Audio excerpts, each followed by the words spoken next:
Manjeri medical കോളേജിലെ ഒരു ambulance കട്ടപ്പുറത്തായിട്ട് മാസം 3 അറ്റകുറ്റപ്പണികളെല്ലാം തീർത്ത് പുറത്തിറക്കാൻ നോക്കുമ്പോഴാണ് ഇൻഷുറൻസ് ഇല്ലാത്ത കാര്യം മനസ്സിലായത്.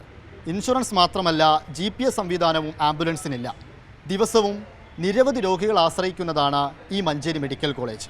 നിയമപരമായി റോഡിലിറങ്ങി ഓടാനുള്ള അനുമതികൾ പലതും നഷ്ടമായതോടെയാണ് ആംബുലൻസിന് ഈ കിടപ്പ് കിടക്കേണ്ടി വന്നത്. ഇനി ശേഷിക്കുന്നതാവട്ടെ ഒരു ICU ആംബുലൻസ് മാത്രം.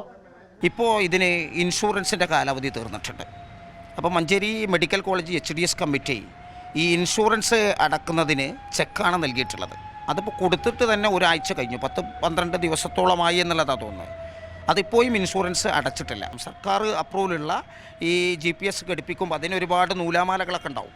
അപ്പോൾ അത് ഘടിപ്പിക്കണമെന്ന് പറഞ്ഞ് അതിനും ഒരു കാലതാമസം നമുക്ക് വരും. ഇൻഷുറൻസ് അടച്ചു കഴിഞ്ഞപ്പോൾ ചെക്ക് കൊടുത്തതാണെങ്കിൽ അതിന് കാലതാമസം, GPS ഘടിപ്പിക്കുന്നതിന് കാലതാമസം.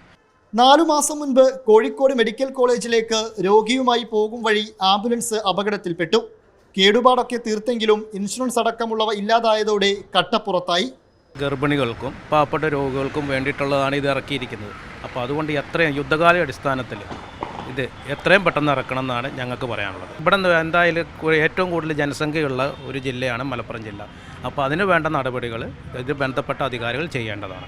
ആദിവാസി മേഖലകളിലേക്കടക്കം സർവീസ് നടത്തിയിരുന്ന ആംബുലൻസാണിത്. വലിയ തുക മുടക്കി ആംബുലൻസ് വിളിക്കാൻ സാധാരണക്കാർക്ക് സാധിക്കണമെന്നില്ല. അടിയന്തരമായി ആംബുലൻസിനുള്ള ചികിത്സയും അധികൃതർ പൂർത്തീകരിച്ചേ മതിയാവും.